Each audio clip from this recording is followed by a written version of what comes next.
Hello, adventurer. It's good to see you. You have made it to the morning grind. Welcome, welcome. It's the live stream at the beginning of the Geekverse, where we talk about all types of topics in geekdom, gaming, and fantasy, with an emphasis on being constructive and creating the things that we want to exist in the world. It's all on the grind, Sizemore. Can't be too fine, can't be too coarse. That's exactly right. There are a lot of adventures to be had today. Dungeons to explore and monsters to slay, and who knows what a random encounter might send our way. That's why we have to prepare, so settle in now for the morning grind with your favorite beverage in hand. Tea? Or maybe something a little stronger. I've got a few bottles of the old Wynyard left. Whatever you want. Pull up a chair. Dude. If you're feeling fancy, how about a cappuccino? Or a frappuccino? Or how about an espresso? Just tea, thank you. Sounds good to me, Gandalf. Whatever you want. I'm just glad you're here. Everyone is welcome. You can just watch if you want. You don't have to worship anything you don't want to worship. Thank you, Mike. But be forewarned. Sometimes we get really strange characters around here. Wait, what's that you say? Why can't you come and be a part of the stream? My wife would disown me. Oh no, I bet she'll be fine with it. Come on in. Am I scared for my safety? No. What are we supposed to do? Everybody do the secret handshake.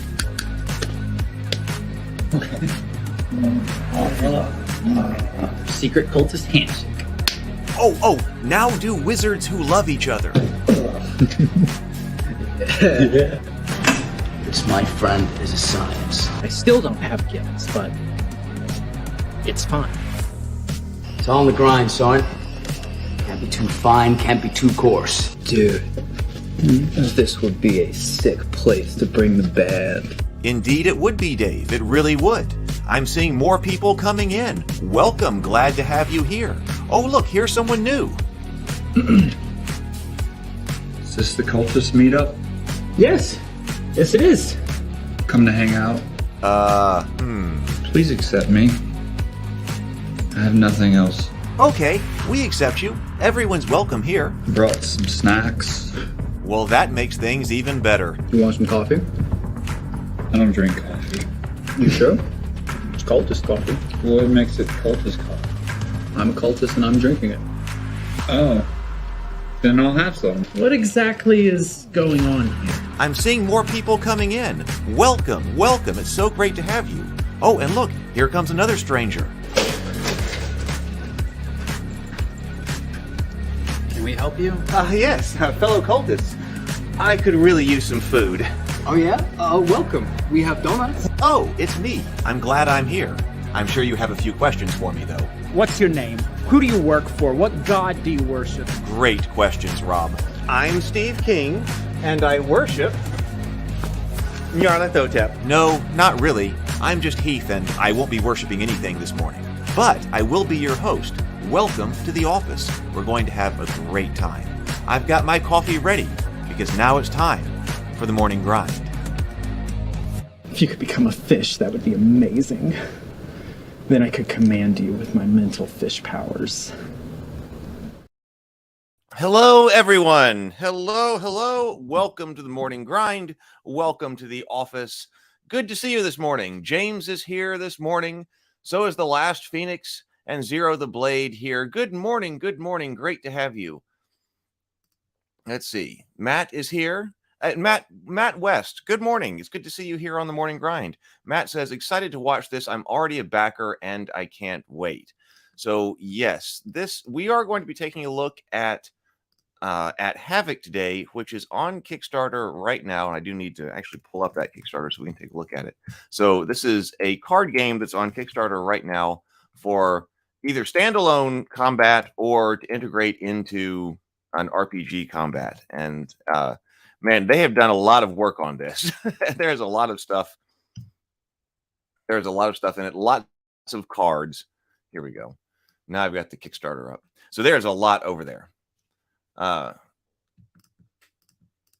James says, I think I like the Cultist Coffee line so much because it smacks of Ghostbusters. Would you like some coffee? Would I? Yes, have some. Yes, have some. I didn't think about the Ghostbusters. Similarity to Ghostbusters. Hey, I remember that I was trying to think of some other news that had come out and that I saw, and that I was like, wait, what is uh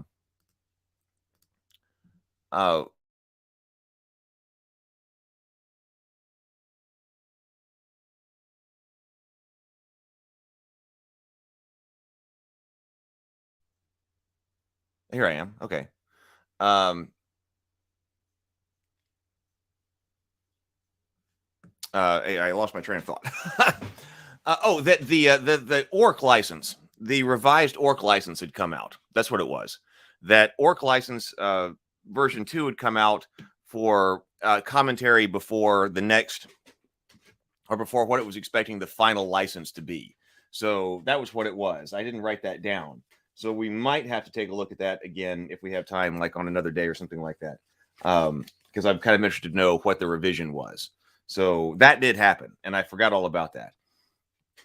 So we might need to do that. That's what I was thinking of, though. Okay, let's go over to what is happening on Kickstarter, and also YouTube.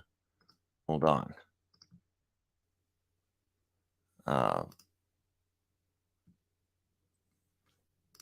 Here we go. All right, so this will bring up everything we've got here. Let's go over here. So today, first, here is Goodnight Sword. This is the children's book that I have up on Kickstarter right now. It is a short, sweet, and low drama Kickstarter. We have got 34 people who have already come on board, and I really appreciate everybody here on the Morning Grind who is already on board for this Kickstarter. It's obviously my takeoff on Goodnight Moon. It's my medieval fantasy takeoff on Goodnight Moon. If you come over here and you have any children, your children, nieces, nephews, younger cousins, friends, children of friends who you want to be interested in medieval fantasy, this would be a great place to get them started. This is also the very first book that is out in the Tales of Rabavania, and I'm going to be issuing or putting out more books and games in this world and a couple of other worlds too, but in this one. So this is the youngest book in the series, or the book that's for the youngest audience in the series. There's also an animated audio book you can check out. So if you want to see the book in read to you in an animated fashion, you can come over here and you can check that out on the Kickstarter page as well. Let's see. Here is the link to the Goodnight Sword Kickstarter right here. I appreciate everyone who is a part of this. There's options for the digital book, the hardback book. This is the way that I'm doing the hardback book is through the print on demand right here. And then also a signed copy. So if you would like a signed copy, I'm going to be signing some copies as well. So that is going on. And I also put out the link to the Ravenkeep Discord server. If you are new here and you would like to join in the Ravenkeep Discord server, please do check that out. What we are checking out today is this right here. So this is the Havoc card game right here. 167 backers already funded, $16,447 of a $10,000 goal. 12 days to go. So right here, let me put the Havoc Kickstarter in the comment section. Right there. So we'll look at this page in just one moment. Also, tonight we're doing Hero Quest. So Hero Quest will be live tonight. I'm going to do Quest 4 in the Barbarian Quest Pack, and I'm going to be running all 4 of the heroes. So we will see about that. So Hero Quest, dinner and a board game tonight.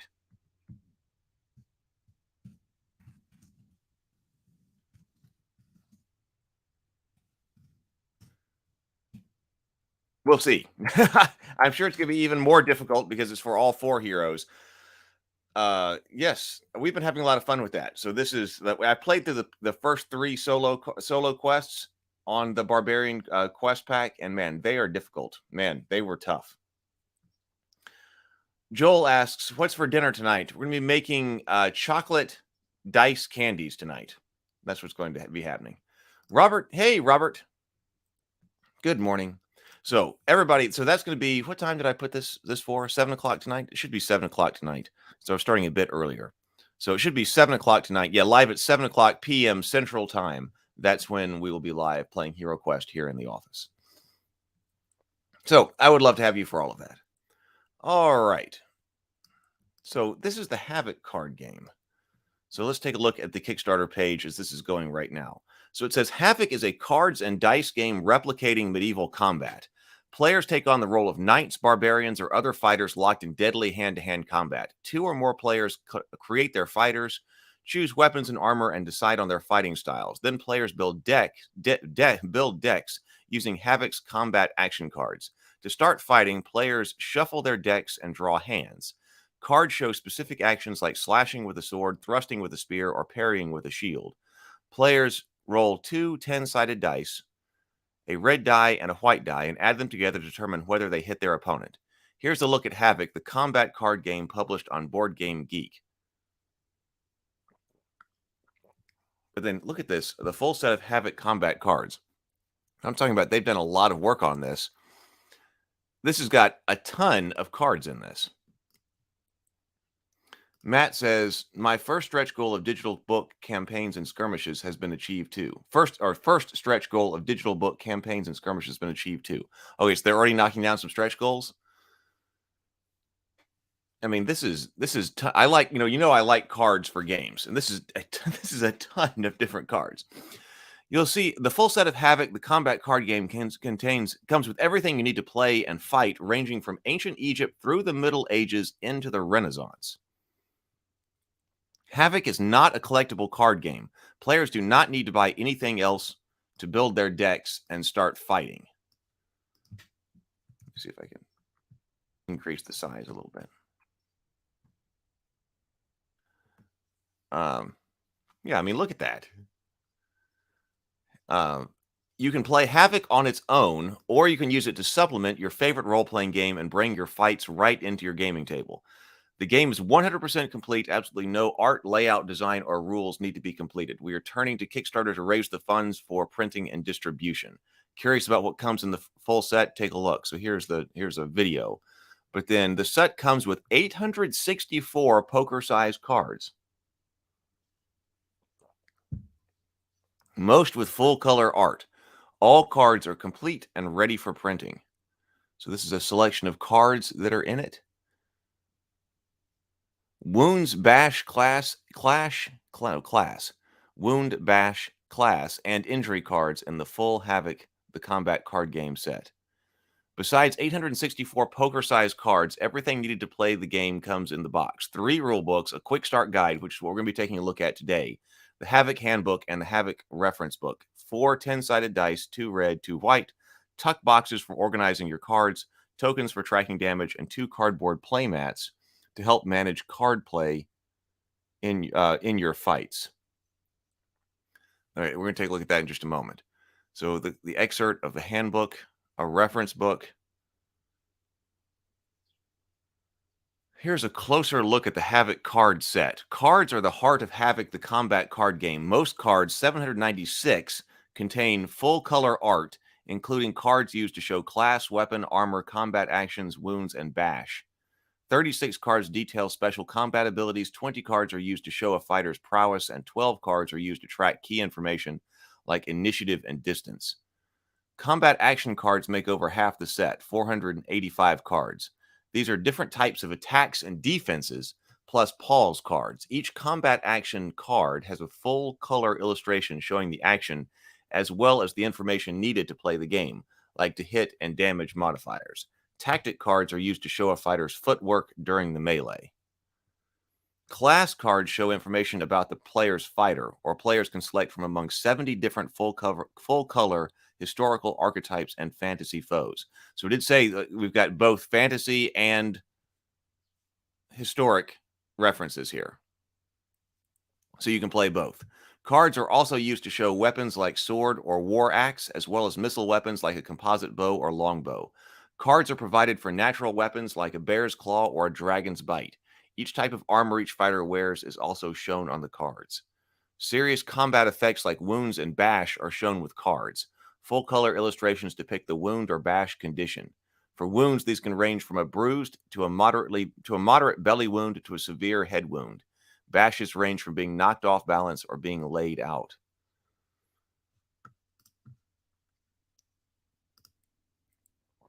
Hey, PH. Good to see you. Yeah, there's a lot of stuff in here. Combat action cards form the heart of Havoc's intuitive card-based action system. A full set contains 485 combat cards, mix of attacks, defense, and pauses. Every combat action card provides a full-color illustration of an ancient or medieval fighter engaged in the action, as well as the game data needed for gameplay. Players use combat action cards to build 25 card decks based on the fighting style and tactics they choose. At a high level, a Havoc fighter can take one of 3 combat actions: attack, defend, or pause. There are 6 types of actions: slash, cut, smash, thrust, great blow, or ferocious blow, and 4 types of defenses: shield parry, blade parry, haft parry, and dodge. There are also advanced and master versions. Attacks and defenses are generally based on the fighter's class, prowess, weapon, and shield if they have one. So for attacks, a sword can be used to thrust, through slash or thrust, but a mace can only be used to smash. Knights get exclusive use of the great blow attack, and barbarians get exclusive use of the ferocious blow attack. Here's an up close look at some of these cards.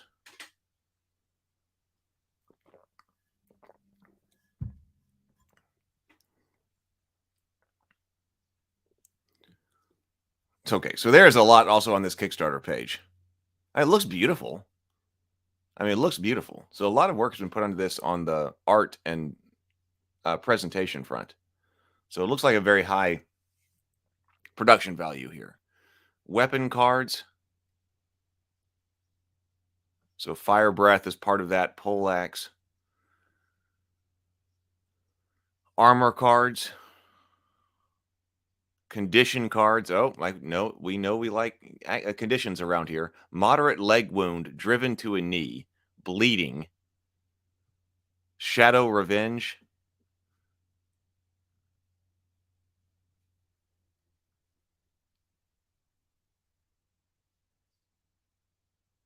A dual deck. Okay.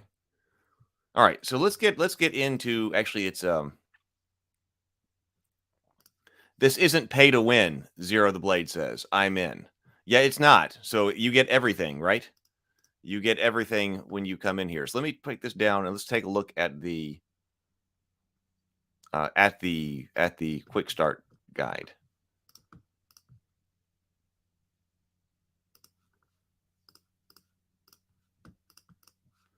All right, so here it is. Havoc, the combat card game. So what is this about? See, I do like the art in here.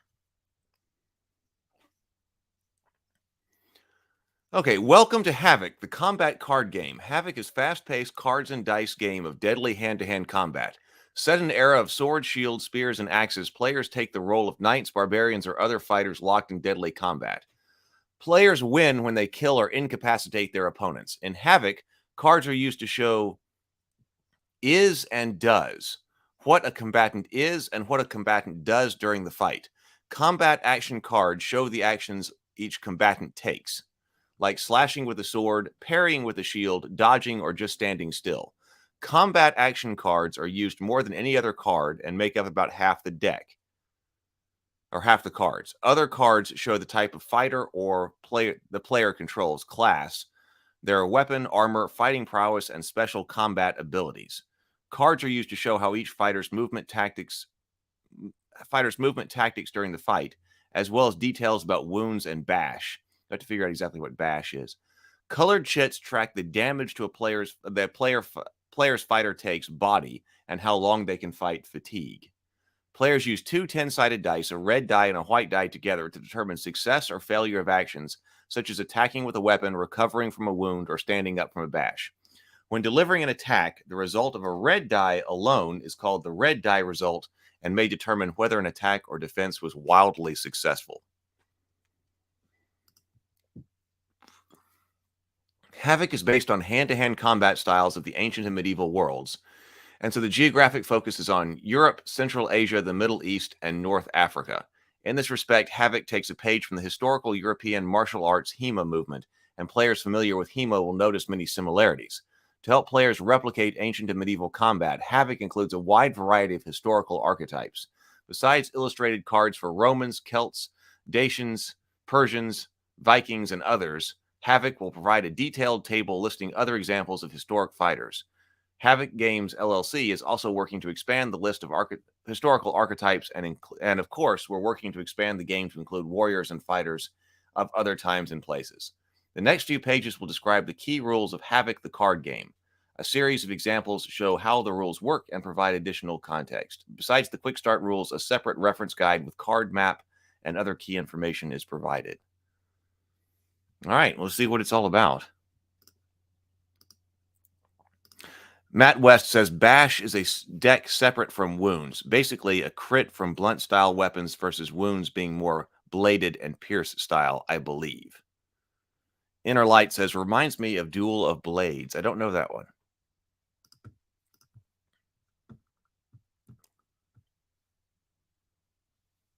Havoc combatants. To start Havoc, players pick their combatants by choosing class, prowess level, weapons, armor, how much damage their fighter can take body, and how long they can fight fatigue. Better fighters have higher prowess levels. Tougher fighters have more body and fatigue. Players may choose special combat abilities. Players may also choose preset fighters. Archetype and foe cards provide all the information players need to start right away, including arms and armor.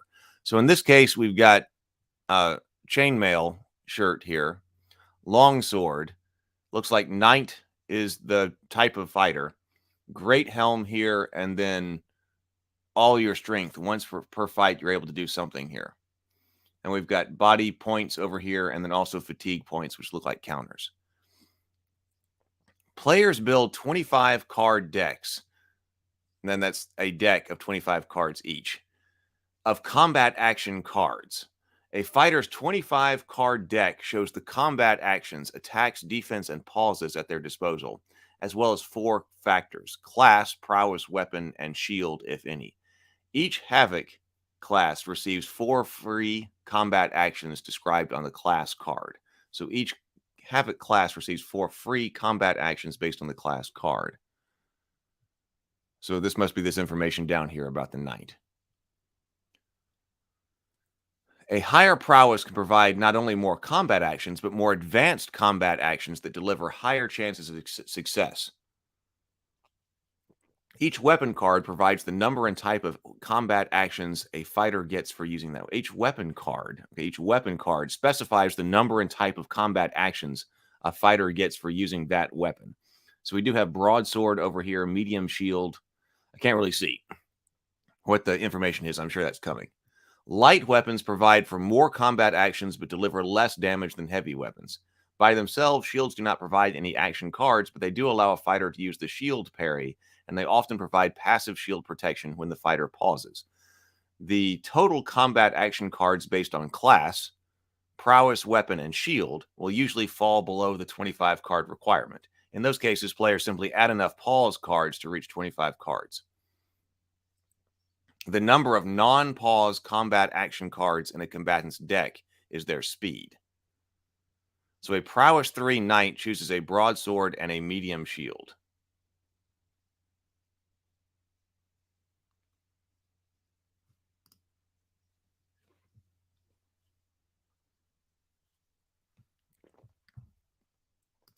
The Last Phoenix says, welcome to Deadliest Warrior.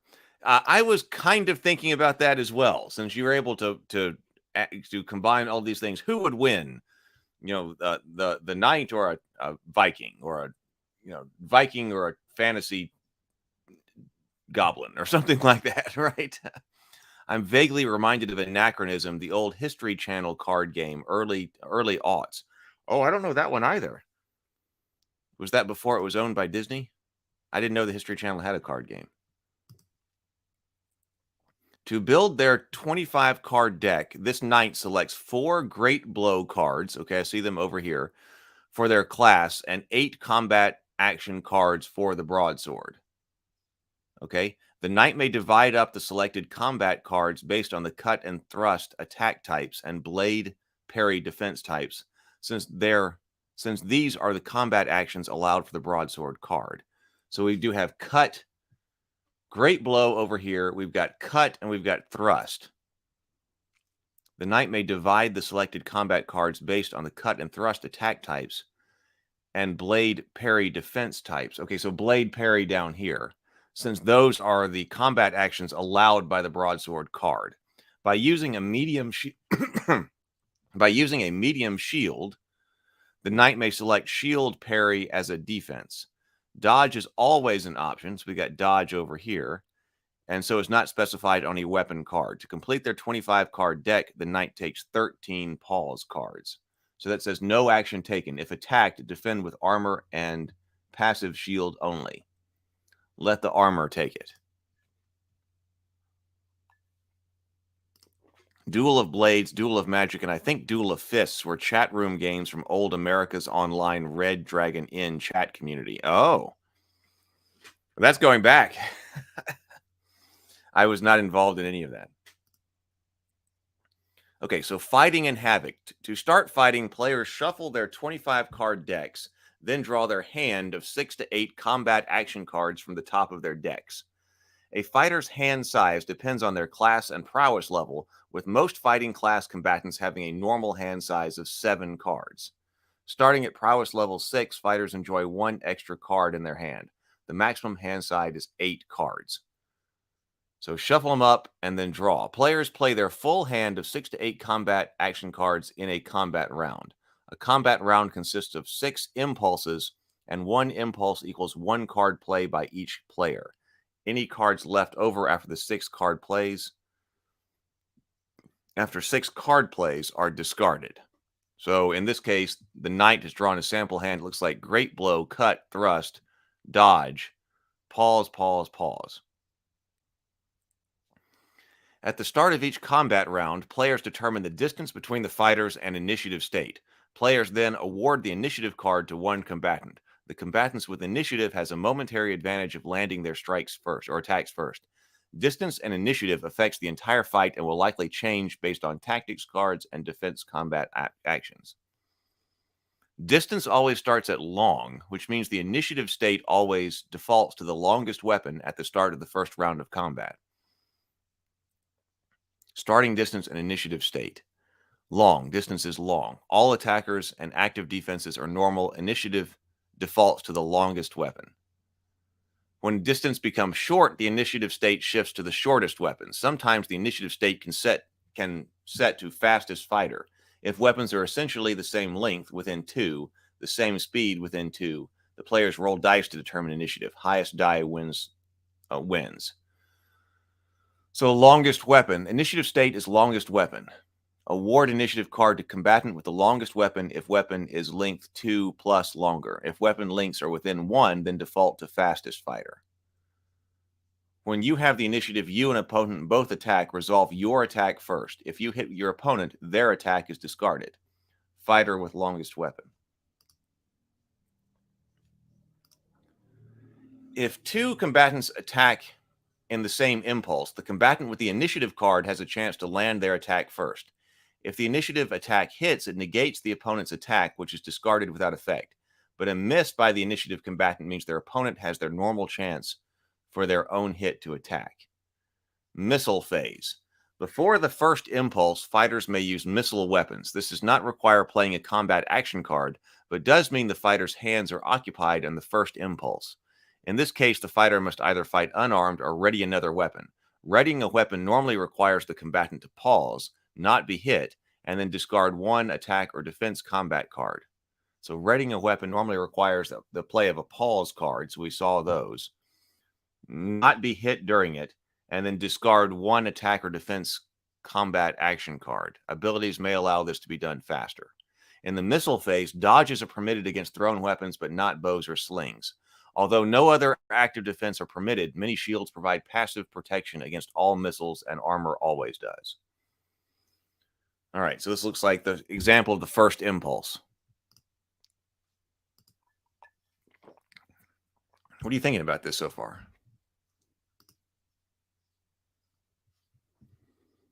I noticed that I was having internet problems last night when I was talking to Taryn. It seems like the internet might still be a bit slow over here. I'll try to come up and see if there's anything I can do and reset stuff again before Hero Quest tonight. But okay, the first impulse. On the first impulse only, players choose both a tactic card and a combat action card and place them face down. The tactic cards show how the fighters move and, when viewed together, provide to hit modifiers for attacks on the first impulse and the distance effect for the second impulse. Note that defense combat action effects can override a distance effect on the combat cards. So players choose a tactic card and a combat action card on the first impulse, and those are played face down. Players then reveal their tactics card and the first impulse combat action card at the same time. Players then resolve the first impulse. If nobody attacks, discard both action cards. If both attack, the initiative combatant resolves their attack first, and if they hit, force their opponent to discard the attack action card. So it seems like if you don't have initiative on the front, you might want to defend. At least it seems that way. If only one combatant attacks, then their attack is resolved with any penalties from their opponent's action. So in this case, player A is playing Close and Great Blow. So Great Blow says to hit +1, red die +1, damage plus red die, must pause before or after, strike with all your strength. Close. So it says against first impulse or second impulse. So, okay, against a close, a stand ground, or keep distance. On the first impulse, close first impulse. Against a close on the first impulse, +1 to hit. Against a close on the second impulse, contact. Against a stand ground on first impulse, +1 to hit. Second impulse says short. So versus this guy over here, player B is playing stand ground and shield parry. So to hit -2, it says distance short, initiative shortest. Okay, so let's see. Attacks require a to hit roll and hit to miss depending. Attacks require to hit roll and hit or miss depending on whether the roll matches or exceeds its to hit requirements or falls below the requirement. A red die result may provide additional damage called red damage, a bash, a wound, or both. Defenses may prevent a hit and also change the initiative or the distance depending on whether the attack hits on the raw red die result. Defenses may prevent a hit and can also change the initiative or the distance depending on whether the attack hits on the raw die result. So pauses result in no action taken. Ideally, a player attacks when their opponent pauses, defends when their opponent attacks, and pauses when their opponent defends, thus wasting that scarce resource in their opponent's hand. So ideally, a player attacks when the opponent pauses, defends when their opponent attacks, and pauses when their opponent defends. Because you've only got a certain, we're only playing through 6 cards before we start another round. So after the first impulse attacks are resolved or discarded, if no defense combat action resets the distance, apply the distance effect from the tactics card for the second impulse. So, okay, after finishing the first okay, so let's go over here. Based on these tactics cards, the distance changes to short right before the second impulse, which means the initiative state shifts to the shortest weapon for the second impulse. Another defense action could shift the distance back to long.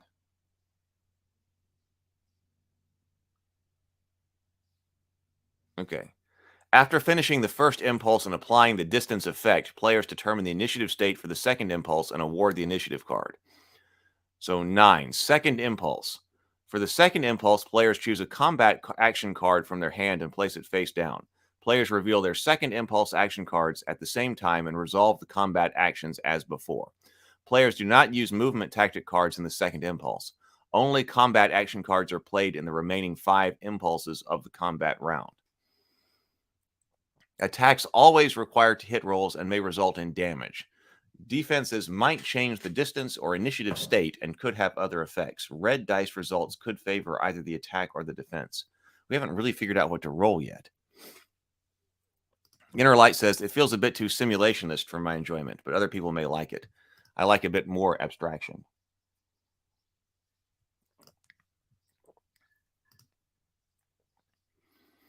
So, second impulse card play. Player A took pause, and player B took cut. Because a great blow requires a pause before or after playing a great blow card, player A plays a pause on the second impulse. Knowing this, player B plays cut.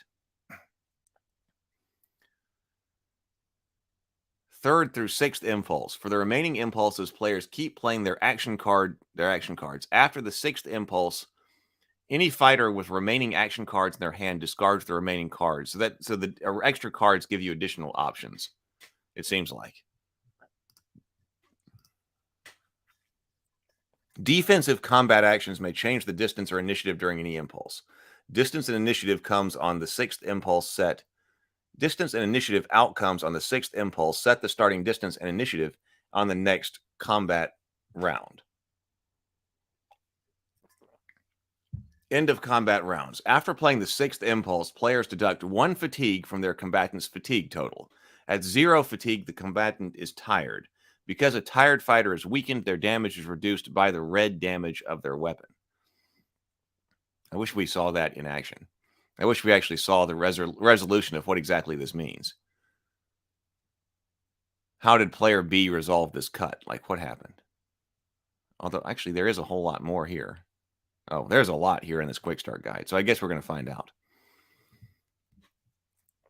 At the start of the next round, at the start of the new combat round, players draw cards from their action deck up to their hand size in the new round. Some continuing conditions, wounded and bash, have effects at the start of the new combat round. Once per round abilities refresh so they can be used again at this time. In multiple combatant fights, unengaged fighters get a new missile phase or may jump into melee for the new round, perhaps relieving a currently engaged fighter. Oh, that's multiple combatant fights. In multiple combatant fights, unengaged fighters get a missile phase or may jump into the melee. Exhaust the deck, reshuffle, and start again. Once players exhaust their 25-card deck, they discard all shuffled combat action cards to their deck, reshuffle, and start again. In practice, fighters with a 7-card hand will normally shuffle before the start of their 4th combat rounds, while fighters with 6 combat hands will normally do so during the draw step of the 5th round, though some abilities may modify this if extra cards are drawn earlier. To hit, attacking players roll red die and white die together to meet or beat a uniform base 11 plus to hit number. Okay, so base 11 plus to hit. Adjustments apply for both the attacker and the defender. For the attacker, modify the roll based on the attacker's weapon type. Slash, cut, great blow. See, I was thinking it was going to tell us something to do with 5 and 6, but I guess that's a hit because our to hit number is 11 plus. So attackers' modifier include weapon, attack type, prowess, and conditions. Defenders' modifiers include action, defense type, prowess, and conditions. Matt says, it's very layered in strategy from what all I've seen, and in talking with the creators, simulationist is a good description.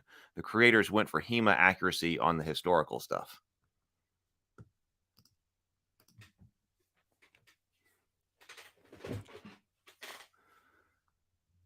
Okay, for the attacker, modify the attack roll based on the attacker's weapon type, slash, cut, great blow, and prowess.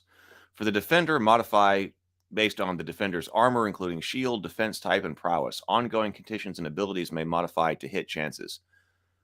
Armor both protects against hits and reduces damage when a combatant is hit.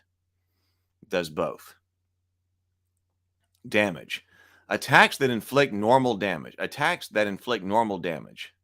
Each weapon card shows the amount of damage inflicted by a successful hit. So short sword over here says damage 4.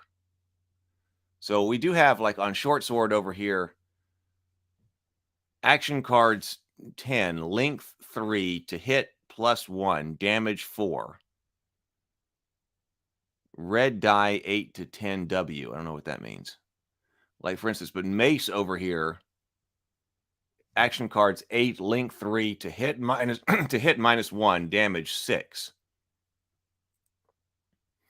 Weapon cards are show the amount of red damage, which is the additional damage inflicted when the red die result shows a W wound result. How do we know that? Weapon cards also show the amount of red damage, which is the additional damage inflicted when the red dice result shows a W wound result, when a knight throws a great blow and similar. The red damage amount is also used by the better forms of armor to reduce damage, the damage reduction for a tired attacker and similar.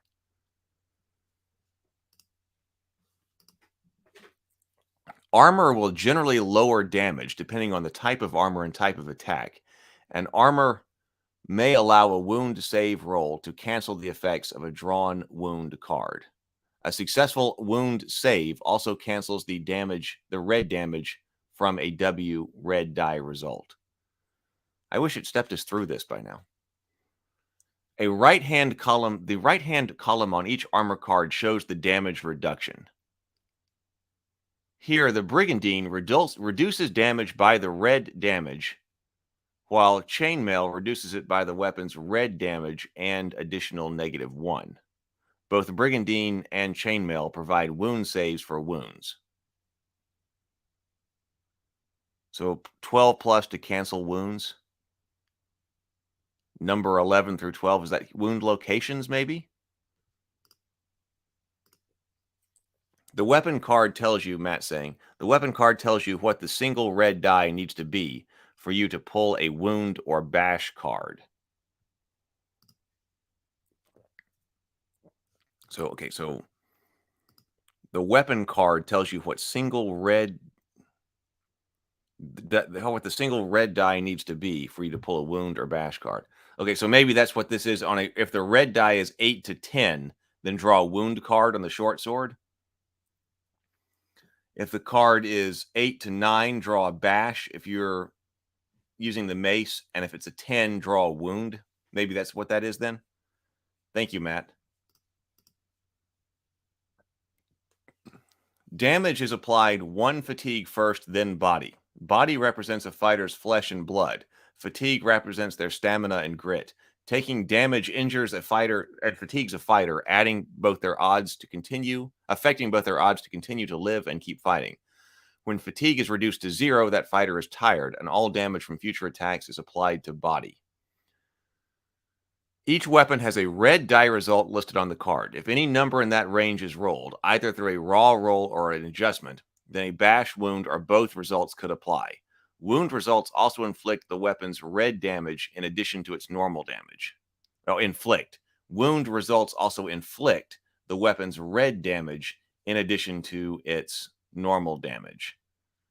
So, if you inflict a wound, 8 to 10, you roll an 8 to 10 on the red die, you've wounded the target, and then with a short sword, you also inflict an additional 1 damage, where it looks like over here, red damage on 8 to 10, whether you're drawing bash or wound, you get an additional 2 because of the mace. Note that it's possible for an attacking fighter to achieve a red die result of bash or wound, but not fully land their blow. For these glancing blows, the attack does not do normal damage, but does apply any qualifying bash or wound cards. Wound results that didn't hit do red damage only, though good armor may cancel that.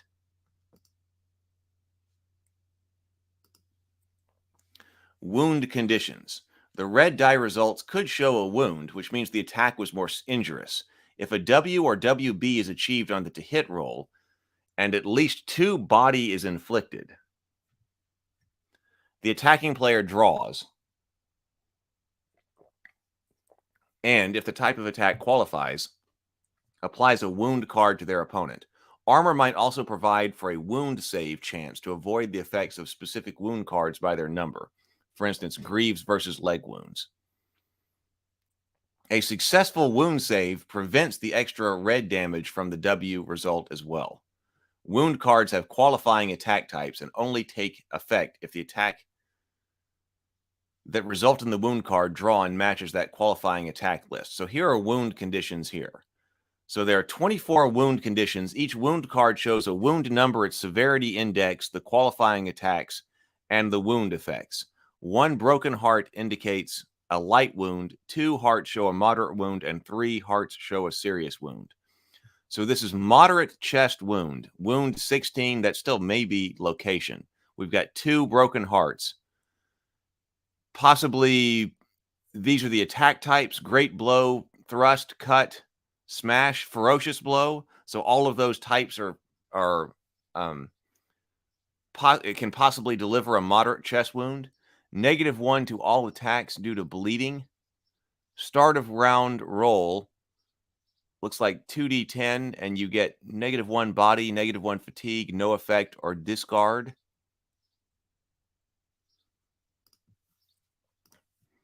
A club results in a wound only on the red die result of a 10, but a club can deliver a bash. A brigandine provides a wound save roll to cancel the effects of 7 wound cards. 1, 2, 3, 4, 5, 6. Okay, so no, 1, 2, 3, 4, 5, 6. No, there's only 6 different types of wounds there.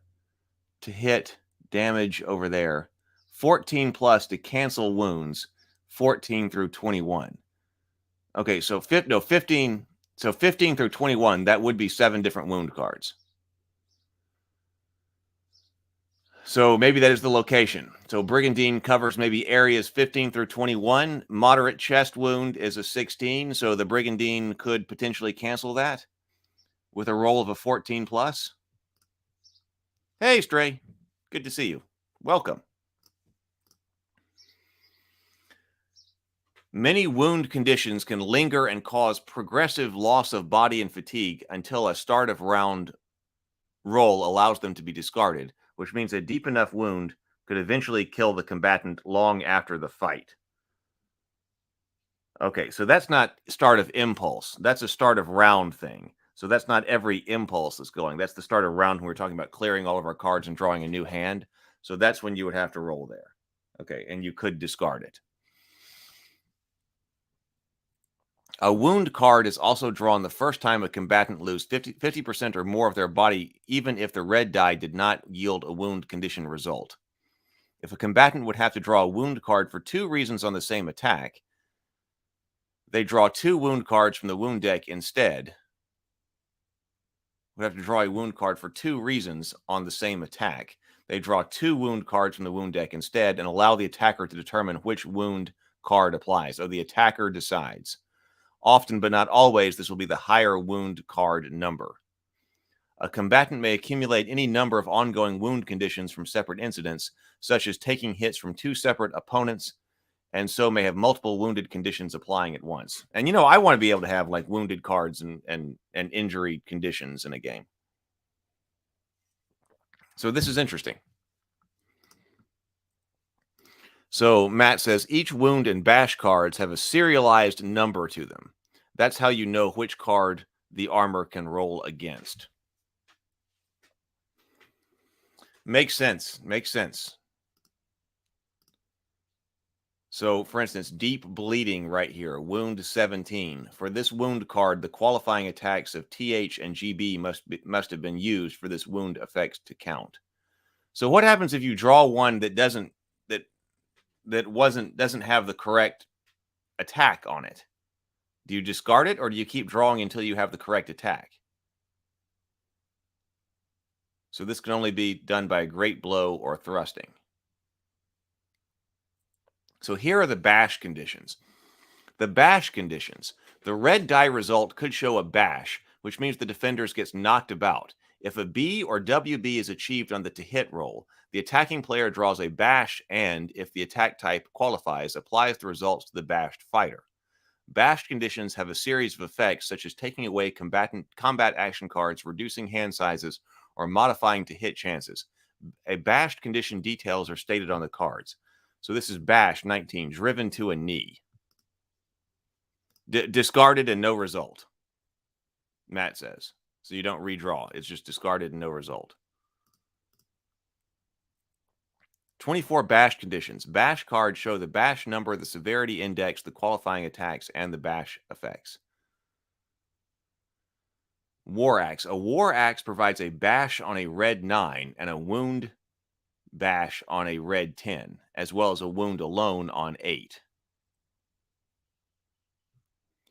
Defeat and death. When a combatant is reduced to 0 body, they are incapacitated and fall unconscious. A combatant is killed in action when reduced to negative 50% of their body total.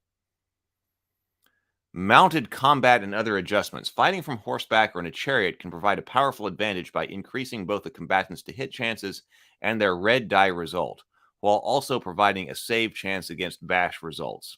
However, a bash card at a high enough number that do not take effect will unhorse mounted fighters. Similarly, a fighter with a size advantage will also enjoy some combat advantages.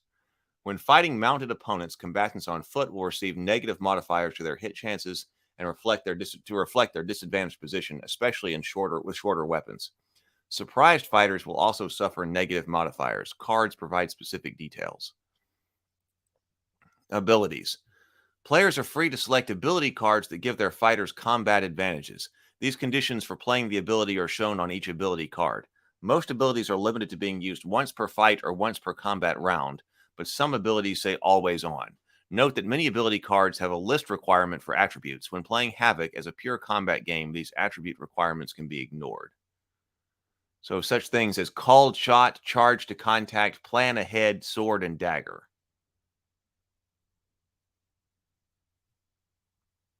Okay, combat example. All right, good. We got a combat example here. Let's check this out. In fact, let me refill my drink just for a second before we get into the combat example. Matt says, I found wound and bash along with qualifying weapon types similar to confirming a crit in Pathfinder. Ah, okay. So if you look at it that way, okay, you've potentially wounded, draw to confirm. Oh, okay, it was not the correct wound type. I'm gonna have to think about that. That's an interesting mechanic. Now, in a situation like Fate, when I was thinking about them, when you're going to have conditions that, I want the wounds to be significant. You've got something that happens to you as far as the conditions. I like that. But in that game, the game is actually telling you something happened. So I was thinking that you would have to have several different stacks of cards. This is your bludgeoning conditions. This is your slash conditions or whatever. But that's interesting to put them all together. But if you needed one, then you would just draw until you got one that was applicable. That's probably faster than having to keep track, or at least it's more consolidated on the table, having one deck rather than having to have a whole spread of them by you someplace. And if you do need one, it's not applicable. You draw again in that kind of case. Let me grab something else to drink. Just 1 second. Oh, it's time for a Yeti hug break. Yeti hug break. Yeti hug break. Everybody go hug yo Yeti and show yo Yeti some love.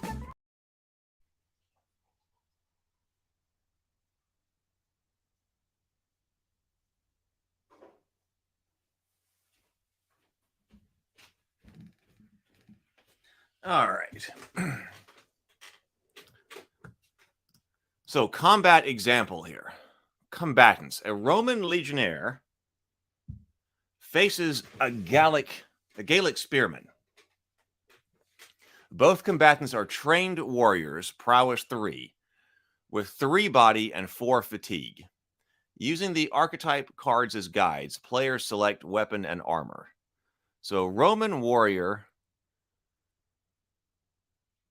prowess, okay, so that's prowess 3 right there. That's 8 and 4. So 8 is body, 4 is fatigue. Weapons, javelin, short sword.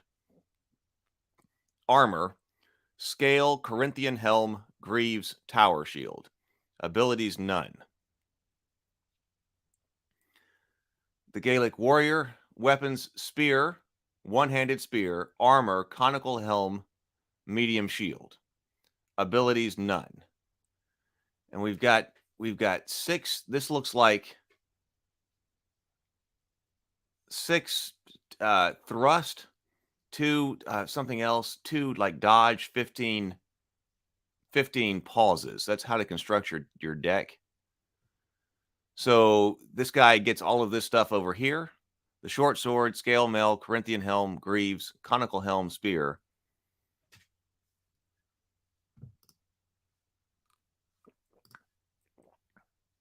Spearman replaces medium shield with spear two-handed.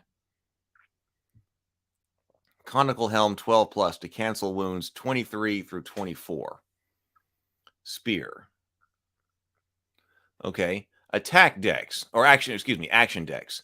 The Gaelic Spearman adjusts his deck by replacing his allotted two shield parry defenses with 2 additional dodge defenses. The dodge will help restore the distance to long if the Legionnaire gets close. After this adjustment, the Gaelic Spearman's 25-card deck consists of 6 thrusts, 4 dodges, and 5 pauses. Their 25-card decks look like this. So, Legionnaire, so is this 1, 2, 3, 4, 5, 6, 7, 8, 9, 10, 11, 12, 13, 14, 15, 16, 17, 18, 19, 20, 21, 22, 23, 24, 25. Okay, so Warrior up there is not included. So he's the Roman has got slash, thrust, shield parry. I wish it said shield block with the terminology here. Shield parry and then a bunch of pauses. When the Gaelic Spearman has thrust, dodge, and a bunch of pauses. Okay, determining initiative. Using the spear two-handed, the Gaelic Spearman has a length 9. With his short sword, the Roman Legionnaire has length 3. This means that Gaul will have initiative when the initiative state is at the longest weapon. The Roman has 11 pauses in his action deck compared to 15 pauses for the Gaul. So the Roman will have initiative at both shortest weapon and fastest weapon. The fastest fighter is the combatant with the most active combat action cards in their action deck. A quick way to determine this is to simply count the pause cards. The combatant with the fewest pause cards is the fastest fighter. Because all Havoc fights start at long distance, the Gaul starts with the initiative card. Note that the distance can change based on the tactics card and the defensive combat actions. A distance change might include a change of initiative. All right, so the Gaelic Spearman has the initiative card. You have the initiative.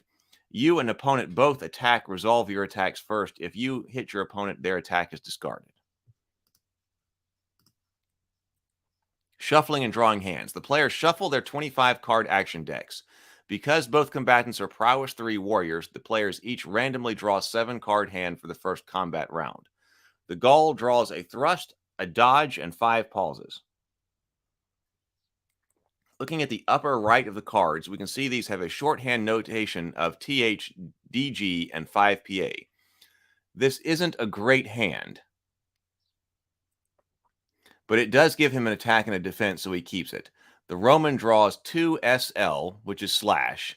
So this over here, when we're talking about the Gaul, we can see we've got a thrust, we've got a dodge, and we've got a bunch of pauses.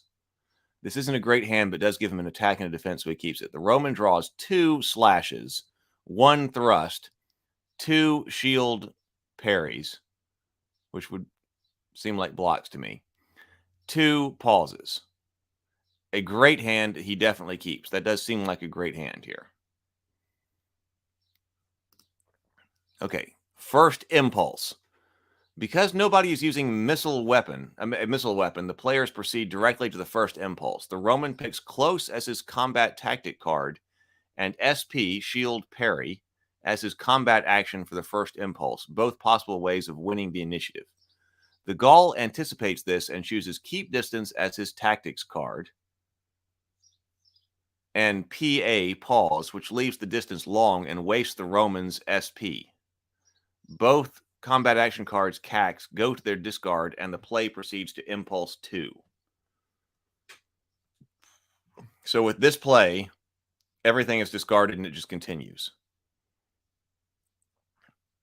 Because the Roman parried, but there was no attack made. And the Gaelic Spearman chose to keep their distance.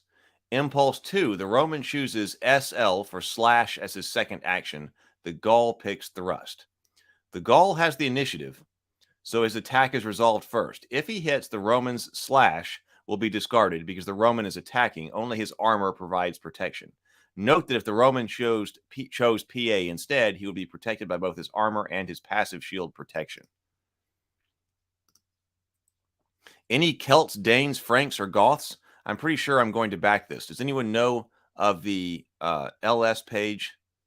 Does anyone know of is that chaos page lists, maybe chaos Kickstarter page lists all the warrior types? There was a long Kickstarter page, so it might.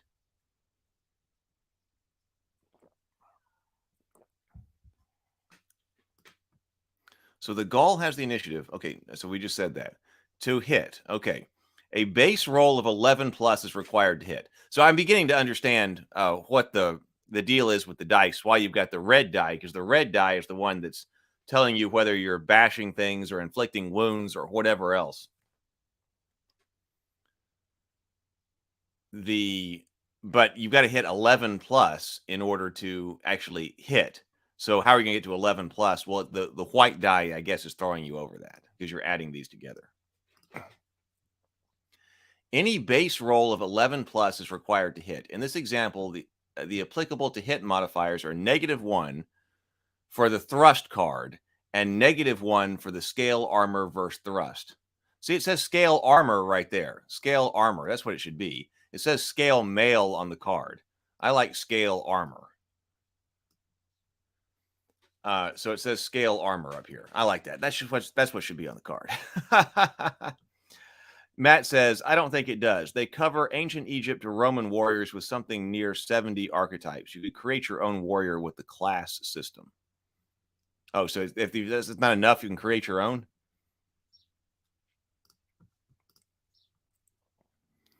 So in this example, the applicable to hit modifiers are -1 for the thrust card. So to hit, -1. So we're over here with the spearman. So the thrust does say -1 to hit. Okay. And for scale armor over here, we're being thrust at. So the thrust to hit is another -1. For a total modifier of -2. Thus, the Gaul needs to roll 13 plus to hit. He gets +1 to his red die result from the thrust card. So the thrust card gives you a -1 to hit, but it gives you a +1 to your red die.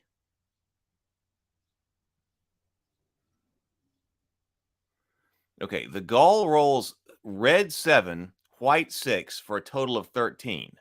This is a hit. The modified red die is 8, which reads B. Okay, because we're over here with the spear.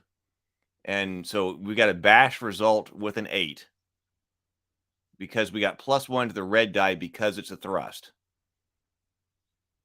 which reads B on the Gaul's spear two-handed card. He draws stunned. He draws bash 17 stunned. This would be a nasty bash, but TH does not apply, so he shuffles it back into the bash deck. Okay, so here's the case. So there is no stunned as the result of a thrust. So the Roman got away. So it says shuffles it back into the bash deck.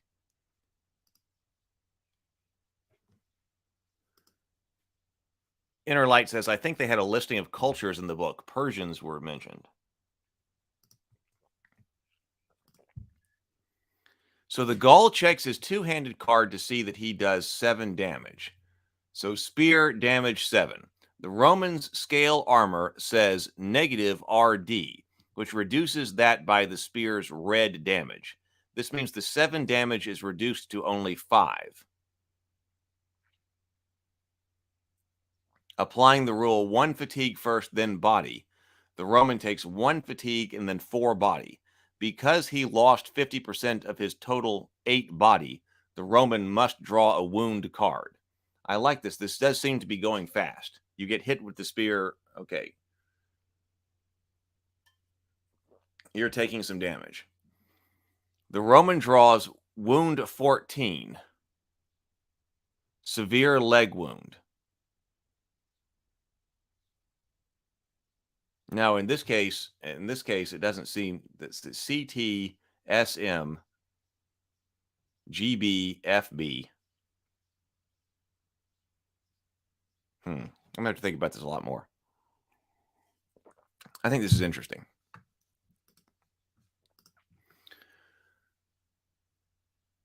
So the Roman draws wound 14, severe leg wound.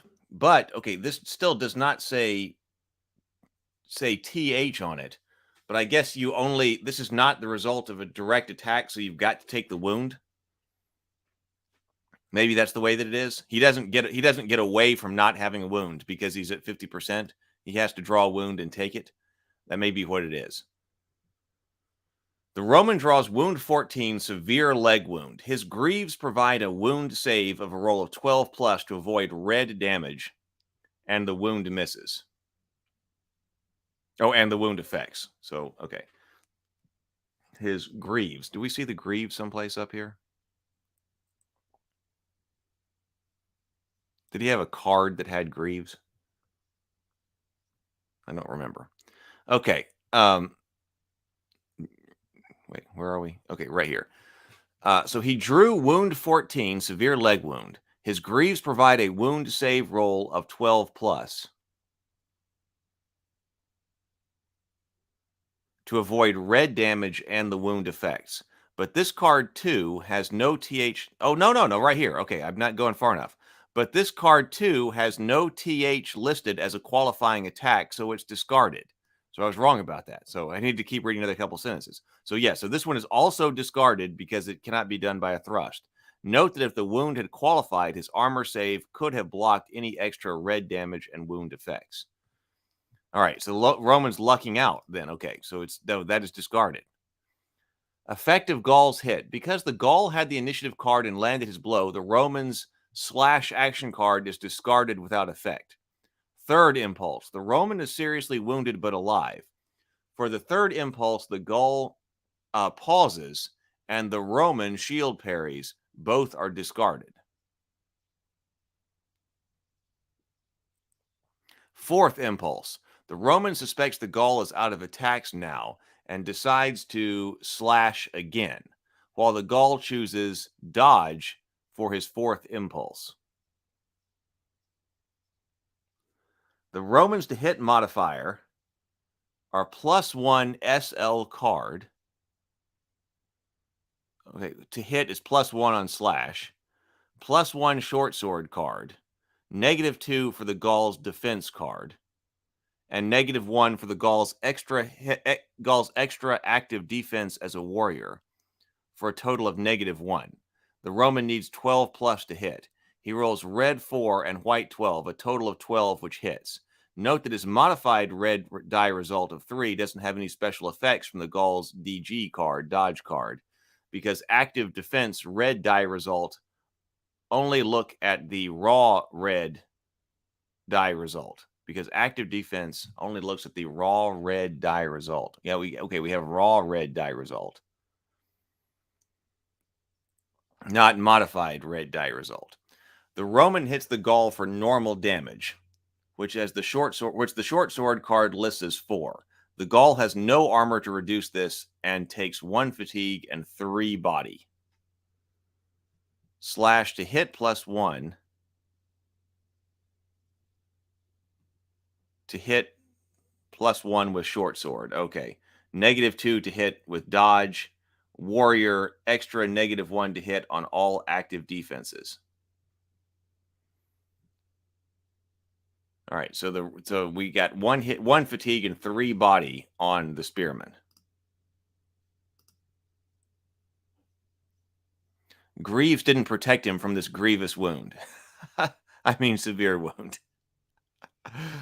Right.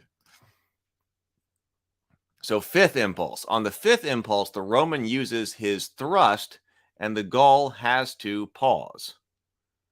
To hit modifiers are +1 for the short sword, -1 for the thrust, and -1 for the passive shield protection of the Gaul's two-handed spear. Okay, so polearm over here says on a pause, you're -1 to hit. That's the first time I think I've seen this polearm card. That's telling you something about the polearm, which he's using, shield parry. So when you combine that with a pause, you're -1 to hit. For a total adjustment of -1, the Roman needs a 12 plus to hit and gets +1 to his red die result from his thrust card. The Roman rolls a red 9, white 6, which hits with a modified red 10, a W result, a wound result, on the short sword's red die line. This adds red damage 1 for the short sword for 5 total. The Gaul takes 1 fatigue and 4 body, reducing him to 2 fatigue and 1 body. The Gaul took a red W result. Let's see. Yes, because, okay, rolled a 9, modified to 10 anyway, so that's a wound. He took a red W result and passed over 50% body points lost. So he must draw 2 wound cards and let the Roman pick which card applies. He draws wound 10 and wound 18. Thrust applies to both. The Roman chooses to apply wound 18, deep bleeding, which is the more serious wound condition. The card for wound 10 is returned to the wound deck. Note that good armor would offer a wound save against the effects of wound 18, but the unarmored Gaul doesn't get that chance because he just has the helmet. 6th impulse. Both fighters must pause for impulse 6 ending the round.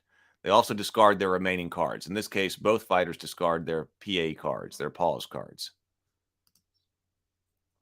Matt says, to note, your blue defense cards can either bash back the attacker or change the distance and potential initiative if the raw red result is low enough per your defense card. Your blue defense cards can either push back the attacker or change the distance and potential initiative if the raw red result is low enough per your defense card. Okay, that's interesting. So it's like getting away. Let's check that out. Okay, so like for dodge, raw red result 1 to 3, because that's the attacker rolling it. Attacker pauses next impulse. Raw red 10, defender. No, the defender is bashed.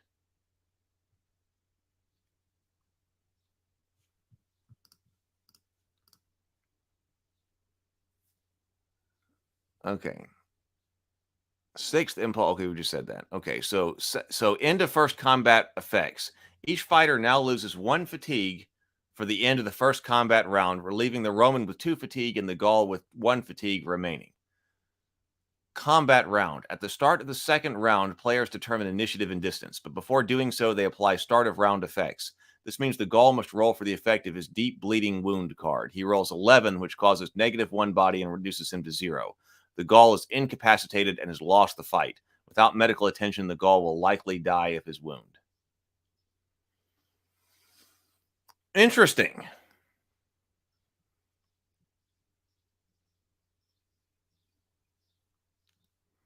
I like this shield maiden here. You want to do one more? Let's do one more. Second combat example, combatants. A Roman legionnaire faces a Celtic Maul berserker. All right, let's see what happens here. So we got 4 combat prowess over here. So this one's probably going to get an extra die. We've got 10 body points and 5 fatigue over here. Only 8 body points and 4 fatigue for the Roman. Barbarian over here, Warhammer. Warrior over here. Got a Warhammer. The Maul Berserker chooses to replace 2 HP in his standard deck with 2 dodge, since he knows he won't want to close the distance.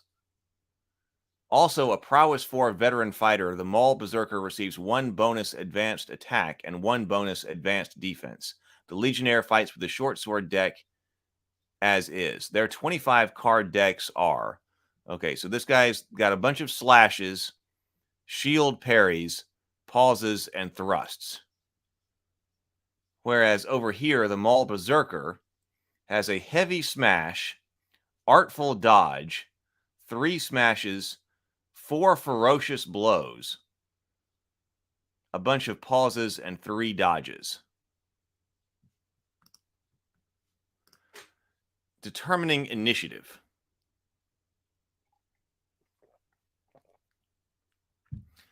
Okay, so with a length 6th Warhammer, the Celtic Berserker will have initiative when distance is long. With a short sword, the Roman will have initiative when the distance is short, or when the initiative state is the fastest fighter. Shuffling decks and drawing cards. The players shuffle their 25-card deck and draws a 7-card hand for the first combat round. The Roman draws 1 slash, 2 thrusts, 1 shield parry, and 3 pauses. This is a solid hand if a bit light on defense, and he keeps. He knows that between his tower shield and scale armor, he has -3 PA defense, so he figures it should be enough. The Barbarian draws 1 ferocious blow, 1 heavy smash, 1 artful dodge, 1 dodge, and 3 pauses. This is an excellent hand with both of his advanced cacks, and he keeps. He has initiative for length, so he's also got the initiative card. First impulse. Because nobody is using a missile weapon, the player proceeds directly to the first impulse. The Barbarian chooses stand ground as his tactic, and FB, ferocious blow as his combat action, wanting to use it early to avoid its use restriction, and not scared of closing because he wants his best chance to hit with his first impulse attack. The Roman picks close and uses shield parry. Players place cards face down, then reveal their tactics and combat actions at the same time. To hit, a base roll of 11 plus is required to hit. In this example, the applicable to hit modifiers are +2 because of a ferocious blow card, -1 because of the Warhammer card. So like to hits are okay, to hit is -1 with Warhammer. +1 prowess 4 card. Veteran fighter prowess 4, so that's why he gets a +1 to hit. +1 stand versus close. So if you're standing and you are fighting close, if you're fighting someone who's closing on the first impulse, you're +1 to hit. Then -2 for the shield parry. So a lot of this is figuring out the combat modifiers here. So -2 for the shield parry card, -1 for the Roman's warrior card because he's using an active defense. I remember that from last time. -1 for scale armor versus a ferocious blow for a net of -1. That's a lot of stuff to come up with a net for -1, though. So the Barbarian needs 12 plus to hit. All modifiers are shown on the cards below because Prowess 3 provides no attack or defense modifications. That card is not shown. The Barbarian also has +1 red die from Ferocious Blow, meaning 7 will be B, and 8 to 10 WB red die outcomes. A -40% chance. No, not a negative. That's a dash. A 40% chance of a B result with his Warhammer. But he rolls red 2, white 2, a clear miss. The raw red die roll of 2 indicates the Barbarian is bashed by the Roman's shield parry. So over here. So you got to check both the defense as well. So here we've got exactly that situation. The attacker is bashed. The Barbarian, therefore, draws a bash card and draws bash 7 staggered, which applies on all attack types. Staggered. Right here it is. Bash 7 all. Discard 1 combat action card. If you cannot, then discard the rest of your hand. The bash requires the Barbarian to discard 1. Note the SP bash would use the O type for other. Okay. The bash requires the Barbarian to discard 1 non-pause cac. He chooses to discard a regular dodge card. In addition, the Barbarian missed against SP, which means the Roman's SP defense was a success. The distance therefore becomes short, and the initiative state switches to the shortest weapon. The Barbarian gives the initiative card to the Roman player. Second impulse. The Roman picks slash as his attack most likely to hit, and the Barbarian plays his artful dodge card. To hit modifiers are +1 slash card, +1 short sword card, -2 artful dodge, -1 pole arm shield card, which can be added to artful dodge, -1 prowess 4 card, net -2. So the Roman needs a 13 plus to hit. It's a lot of things to look at. He rolls red 5, white 4, and misses. This means the barbarian successful dodged the Roman slash. The ADG card says his result makes the distance long again, and the initiative longest weapon. So the initiative card goes back to the barbarian player. Third impulse, the barbarian plays HSM, which is heavy smash, and the Roman plays pause. The Roman thinks he has -3 PA defense from his tower shield. So here's the tower shield. If you're on pause, you're -2 to hit if you've got the tower shield. This requires an and scale armor. So scale armor is -1. But now the barbarian uses his overhead blow ability. Overhead blow once per combat round. You played SM. Yeah, which is a smash. +1 to red die. Ignore any defender shield modifier for this attack. Other defender modifiers still apply. This requires an SM attack and cancels the effects of the defender's shield for that attack. HSM is a type of SM, so it's eligible. It also gives +1 red die, which combines with the +1 die from HSM itself to give the barbarian a +2 to his red die for the attack. For the barbarian's attack, the to-hit modifiers are +1 from Prowess 4, -1 from Warhammer weapon card, -1 from Roman scale armor for a net -1. The barbarian needs a 12+ to hit and a red 6 for B for bash, red 7 to 10 for a wound and a bash. Ugh, okay. he rolls red 5, white 9 for a total of 14, which hits. The +2 to the die roll adjusts the die roll to a 7, which is a bash. So the adjusted die roll, I'm noticing, always comes after. The Warhammer dodge is 7, but scale armor against an SM attack reduces that by the weapon's red die damage, which is 2 for a Warhammer. The Roman takes 5 damage as 1 fatigue and 4 body. This is 50% of his total body, so he must draw a wound card. The Roman draws a bash card 12, reeling, and the SM applies. So, reeling. Okay, over here. Bash 12. The Roman has +1 to be hit until the next round. The PA, he must pause on his next impulse and must discard 1 combat action card. He shows that he discards a thrust card, leaving him thrust and 2 pauses remaining.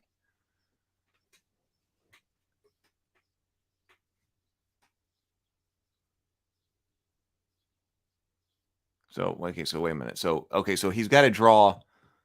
Oh, no, so that was the bash card.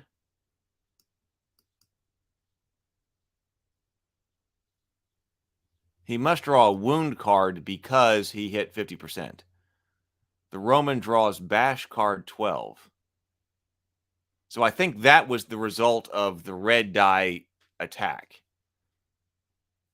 Okay, so yeah, that was the attack. So now, because he's hit 50% of his body total, he must also draw a wound card. So this right over here is the wound card.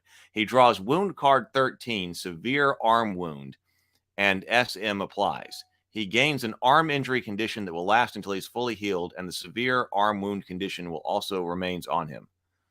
The arm injury states that he must fight one-handed, so the Roman drops his tower shield. So severe arm wound, this is gain arm injury condition. So here is arm injury. Must fight one-handed, +1 to all active defenses, -1 to all attacks. Discard when fully healed.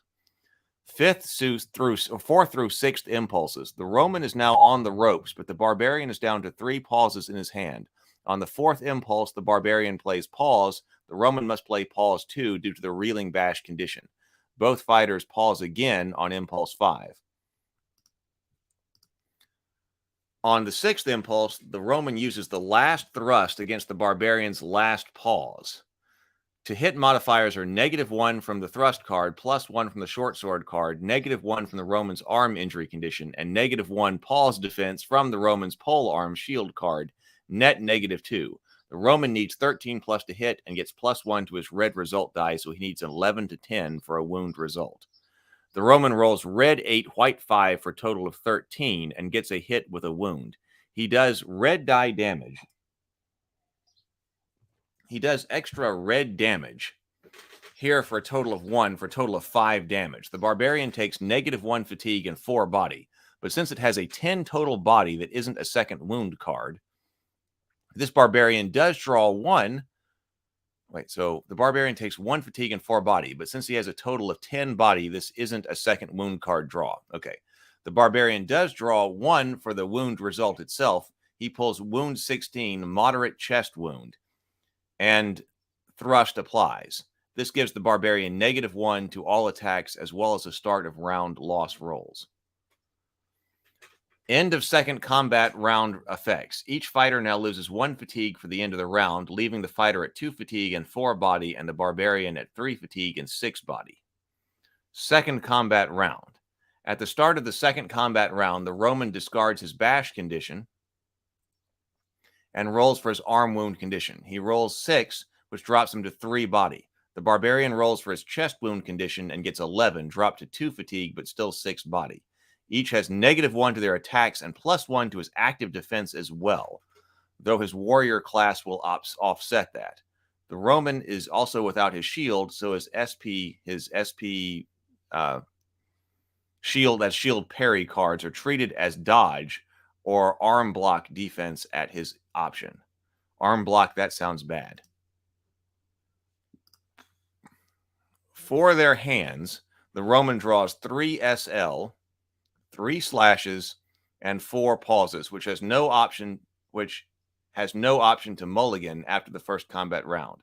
So he must keep this hand. I guess there is some way that you can they said you like to keep your hand. I suppose there is some way to redraw the first hand.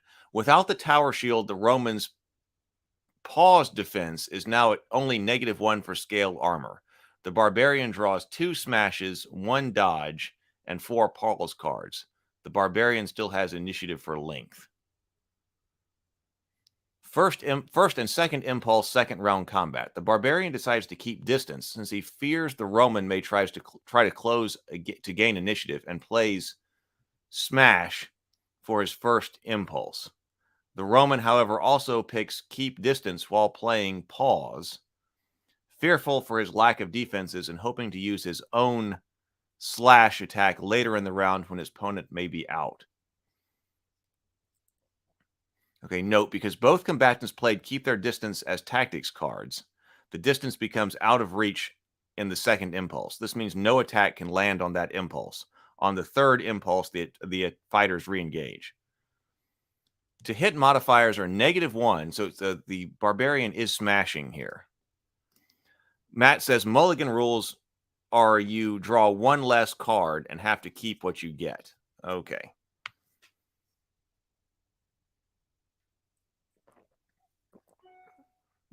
On that first round.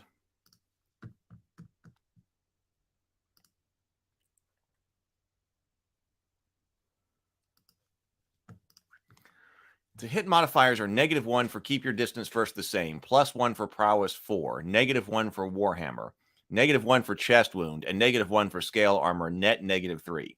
So the Barbarian needs a 14 plus to hit. He rolls red 7, white 2, which is a miss, but he does get red die result of B.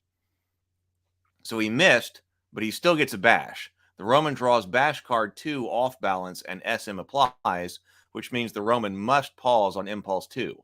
However, keep distance versus keep distance means impulse 2 distance is out of reach, and neither fighter may attack effectively that impulse. The Barbarian therefore also plays pause. The distance then becomes long for the third impulse, with the Barbarian retaining initiative. Third impulse, the Barbarian player plays his last smash and the Roman his first slash card. Since both are attacking and the Barbarian has the initiative card, the Barbarian's attack is resolved first, and the Roman will discard his slash if he is hit. His to hit modifiers are +1 prowess for prowess 4, -1 warhammer, -1 chest wound, -1 scale armor for a -2 net. The Barbarian needs 13 plus to hit, but rolls red 1, white 3, missing. The Roman, therefore, gets to make his slash attack with modifiers +1 for slash, +1 for short sword, -1 arm injury condition. The Barbarian does not get his polearm defense because he's attacking and not playing Pauls. Net is +1, so the Roman needs a 10+ to it. He rolls 8, which hits. The slash modifies the red die to 7, so there is no wound result. So slash is -1 red die. The short sword does 4 damage as 1 fatigue and 3 body, reducing the Barbarian to 1 fatigue and 3 body left. Since he went over 50% body loss, the Barbarian must draw a wound card. He draws wound 18, but the slash does not apply, so the card is discarded without effect. 14. Impulse and 4th impulse and 5th impulse. The Roman plays slash again, and the Barbarian plays dodge, which is his only remaining non-pause card. Yes, first round only. Makes sense. Note that unlike the advanced CAC, artful, was that agile dodge or something like that, the passive shield cannot be added here. The Roman rolls 6, red 6, white 2, which misses. Impulse 5, both fighters PA. 6th impulse. On the last impulse, the fighter plays the last slash card and the Barbarian must pause. The Romans to hit modifiers are +1 short sword, +1 slash, +1 short sword, -1 arm injury, -1 pole arm shield, net +0. So the Roman needs an 11+ to hit. He rolls red 7, white 6, total 13, which misses. He does 1 fatigue and 3 body to the Barbarian. No, which hits. He rolls red 7, white 6, total 13, which hits. He does 1 fatigue and 3 body to the Barbarian, reducing him to 0 and 0. The Barbarian is incapacitated, and the Roman has won the fight, but with a broken arm. It's pretty intense. So class cards 15, prowess cards 20, 36 ability cards, 70 weapon cards, 39 armor cards, 48 bash cards, 485 combat action cards, 48 wound cards, poison, it says ×1, injury cards, 12, 2 curses, 6 tactical cards, 35 foe cards, 35 archetype cards, 12 melee cards, and then body and fatigue tokens. There's been a lot of thought that's gone into this. Lots of art done, lots of cards. I'm impressed by the ambition of creating something like this. So they often get some kudos now. Oh, Matt says, great stream, Heath. I'm a subscriber now. Oh, well, wonderful. Thank you so much, Matt. I'm so glad to have you here. Maybe you'll come by for Hero Quest tonight. So I'll have to think about this some more. But let's go ahead and put up, share the screen here. So their Kickstarter is right here. This is it, the Havoc Kickstarter. I put in $1 pledge so I could post in the comments section that I was doing this. But I may have to back for more now that I have been through this. So this is the Havoc Kickstarter. Take that down. Havoc Kickstarter right here. If you want to check that out, so link just went into the, oh, no, here it is. So there we go. Havoc Kickstarter right here. If you want to join. And then also, I would encourage you to check out the Good Night Sword Kickstarter, which is my children's book right here as well. Good Night Sword. 34 backers. I appreciate everybody. I know lots of people from the Morning Grind have already backed, so I really appreciate your being a part of this. So 13 days left to go on the Good Night Sword Kickstarter. Matt says, and this combat system is built for their upcoming tabletop RPG along with a war game that can all work together. The war game I hear is Avalon Hill inspired. Well, that's interesting. We've been talking quite a bit recently about having games that go from can seamlessly go to different levels. So the combat system is built for the tabletop RPG, along with a war game that can all work together. Very interesting. So it seems like James is in too. So it seems like they got some backers because of this. So that is great. So all right. So here we go. I've got tons of stuff I've got to do today. I am so behind on getting all kinds of work done. But I hope that you will come by. Also, Hero Quest tonight, because we got the Hero Quest game tonight as well. So hope you will come by, check out Goodnight Sword, check out Dinner and a Board Game as well. I gotta get out of here. Everybody, be creative, be productive, and grind on. I'll see you tonight. Later.